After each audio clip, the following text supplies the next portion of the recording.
And we are back for another episode of USATF's Journey to Gold Zone podcast. I am your host, Erik Kynard Jr., joined by the Wallace Spearman Jr. And it's getting fast out here on the track, man. Around 43-second fast. Jacory Patterson, ladies and gentlemen. Yes, sir. 400-meter specialist, long sprints. Yep. Virginia Tech University by way of the University of Florida, Yep. by way of Columbia, South Carolina. Hometown. And back home now, training. Now, we'll get into the story behind the story of your career in track and field, but just talk to us a little bit about how you made your way from the runway as a jumper to the 400 meters. Huh? To the 400 meters. So, yeah, man, like, 6th grade, I never forget her name. Her name was Miss Hazelwood. And, you know, 6th graders, I was a basketball. You couldn't tell me I wasn't going to the league growing up. Like, I thought I was going to the NBA. So, 6th grade, you can't do basketball or football. So, I asked Miss Hazelwood, I said, what sports can 6th graders do? She said track, archery, chess. I said, I ain't doing that. I went out to track, made the team. Then, like, 6th through 9th grade, just doing it for fun. Like, I just want to see how many medals I can get. I wasn't really taking it serious. Right. And then I had a teammate named Kenny. He was like, man, you got some potential, man. Like, come out to our, like, AAU program in the summer. And I went out there, and I met Coach Isaac, Coach Brooks. Rest in peace, Coach Isaac. Those were my club coaches. And then, like, ever since then, like, they just taught me about the sport, myself, like, how to be the best athlete I can be. And then it took off from there. Okay.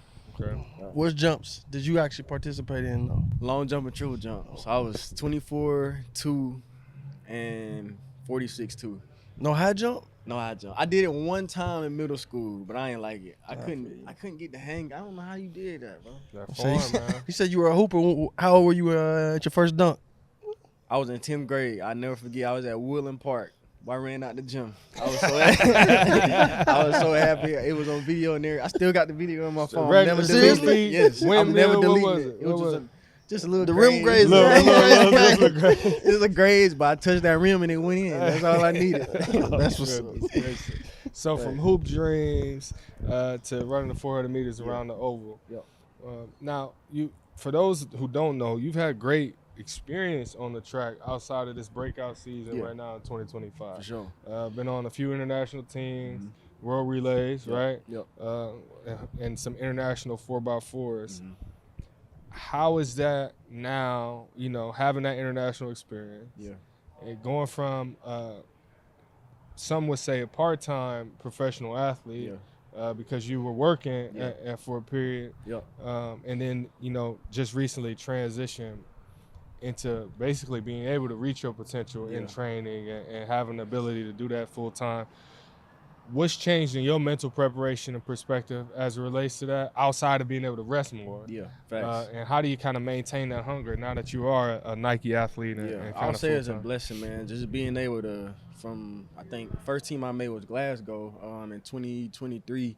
And then, like, from there, I got my first taste of, like, international, like, competition. And I was like, when I got there, I didn't have the meet that I was supposed to have. I was out in the first round, but, like, just to get the taste of that international feel, like running against the top run. It was just indoor, but top runners in the world. Like, I gotta come back. Yeah. And, like, since then, like, I just had my eyes set on teams. Like, even world relays when we went to the Bahamas, like, that was live. Like, being able to say, I was able to run on a 4x4 to qualify for Worlds or the Olympic, whatever it was that year. Like, it was just, then, like, having a job too, that UPS, it was tough. But, like I said in another interview earlier, I come from a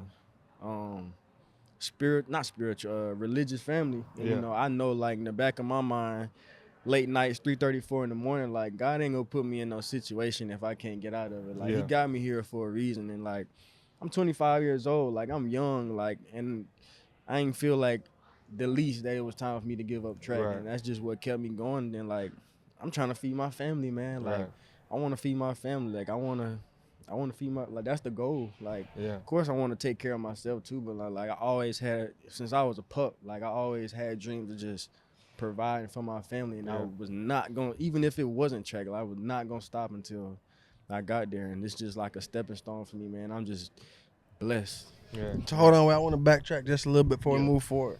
So let me get this straight just so I'm clear. Yep. So collegiate athlete, University of Florida. Yep.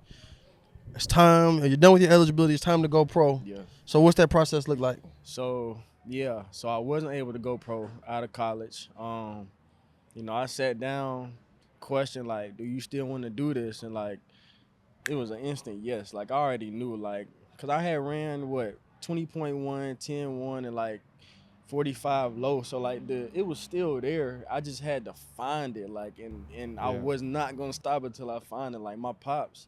Shout out to my pops. Like, he instilled in me since I was young, like, don't quit. Like, just don't quit. Like, it's going to get hard. That's life. Like, if it was just green grass, everybody would be up here. Like, everybody would be at the top, but it's not. And that's just what make the story, worthwhile. Like, I want to have a testimony one day and be able to tell people my age or younger than me, this is what it took, and you can do it too. So, leave college, don't have the easy route set in front of you or going pro. So you're trying to provide for yourself and your family. And I'm saying this is something that most people can't really touch on. Yeah. A lot of people say it's hard to make a living or provide for a family within our sport. Yeah. So you found a way to do it. So leave, decide you have to get a job, and then basically it sounds like you were living off prize money with no sponsorship or no support. Is that correct? Correct. So, I mean, I know you keep talking about it, but like I want to hear step by step. Like, what's your day to day? Yeah, like what are you thinking? And when I was at UPS or just like I would say when did you start at UPS? Okay, so I started at UPS. I'll backtrack. Even when I was at Florida, I had a job working with kids at an after school program. Like when I didn't have a deal, like so even back in 2023, 2024, I knew like something gotta shake. Like I gotta do something. Like I gotta get off my butt and. Who cares if I gotta get a job? Like I gotta keep my head above water. And then I left Florida and got a UPS in August. I went for orientation in August.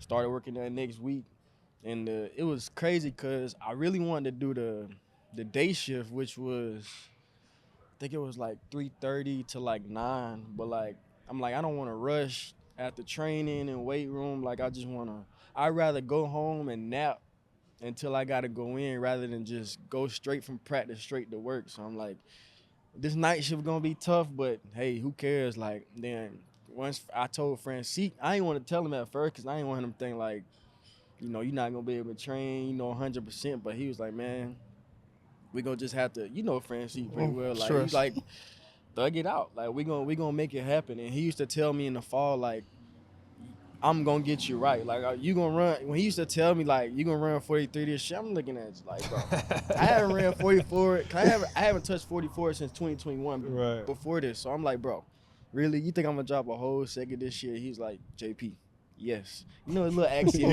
Yes, boss. Yes. So I was just like, okay. And that's just big shout out to him, man. Like, he real supportive. Like, he starting looking at him like a father figure. Like we getting close, like day by day, week by week, and he saw it in me before I saw it in myself, and like big shout out to him. And yeah, we here now. So I'll air something on camera. So I don't know if you remember or not, but it were relays. Yeah. So you and I had a brief conversation talking about your potential, and I was like, man, you can run a little bit. Call Francis and told him about you. Yeah. Don't really know how you ended up there. Yeah. Okay, I'll tell you. So I went home for Christmas break when I was training at Florida still, post-collegiate, and I saw him out there with Matt, Cherokee, Quinera, and I was just like, hey, what's up, coach?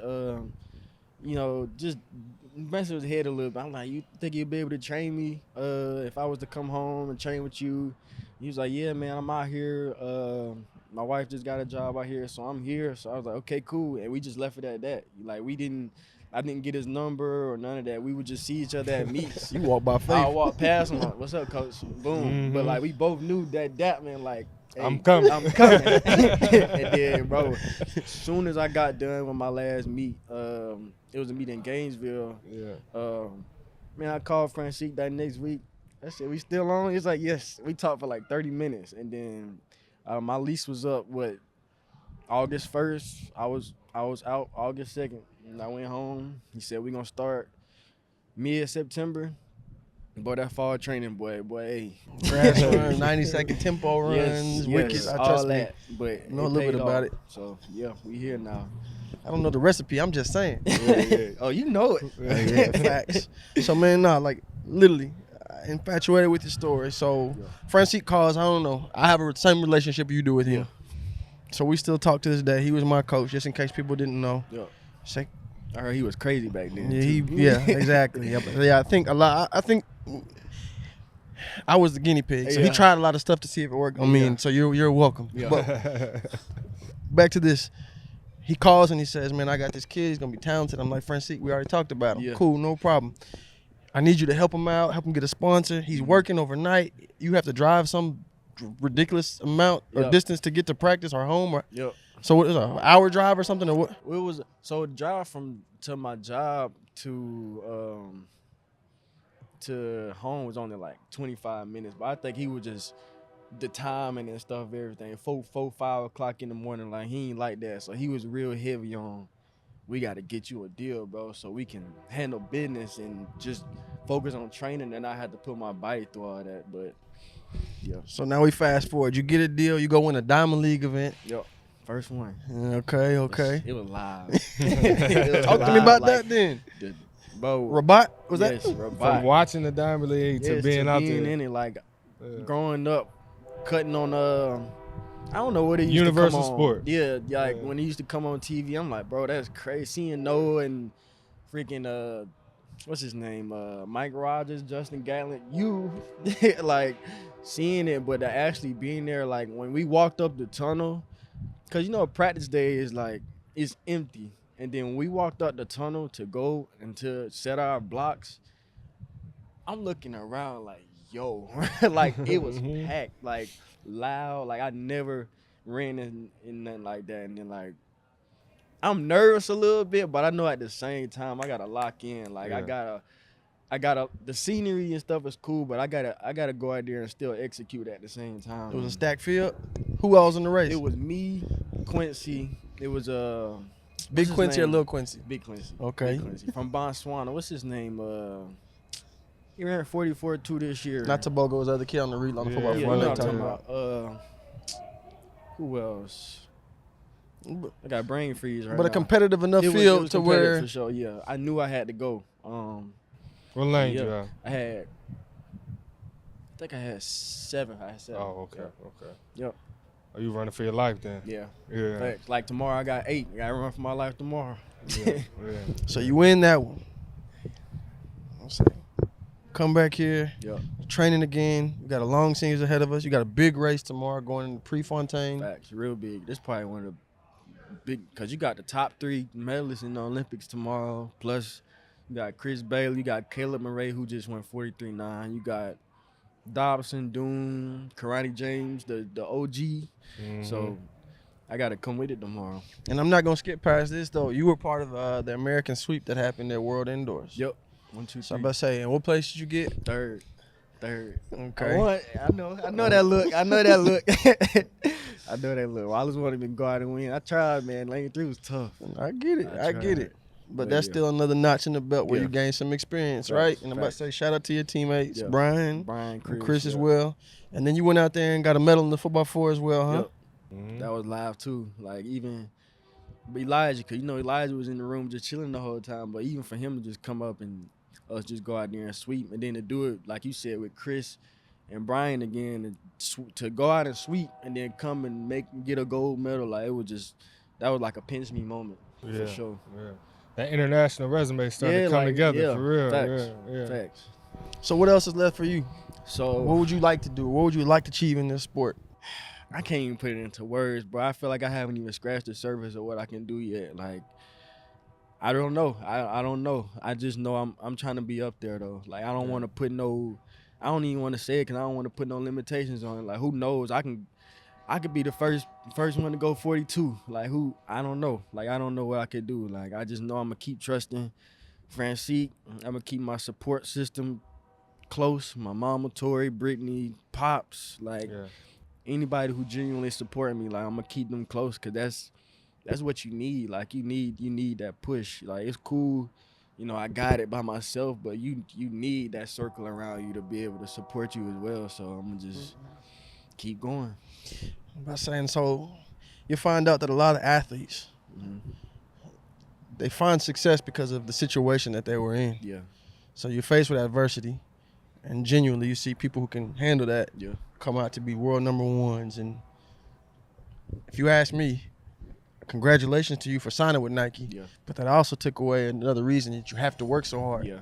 So do you find it hard? Do you find yourself relaxing a bit more or not pushing as much because you're not in that situation Man, anymore? I still show up to practice like I work at UPS. Like even when like after You don't I work signed, at UPS anymore? No, I don't work at UPS. But like even after I signed, like Coach had came up to me, he was like, JP, like, you cannot get comfortable now. He was like, congratulations, you know, he dapped me up, congrats, but he was like, we still gotta practice like we at UPS. And like that's some stuff I'm younger, so like and he wiser than me, so like some stuff he tell me, I'm like, okay. And like when he tell me, it just click. And like when I'm getting coached by somebody, like I'm gonna trust you 100%. So like the things he tell me, I'm gonna go with it. And like I'm not gonna sell myself short. Cause if I'm showing up to practice, oh, I got a Nike deal now, like I got bread now, like that's just not me. That's not how I was raised. That's not how my family raised me. Like, I'm going to keep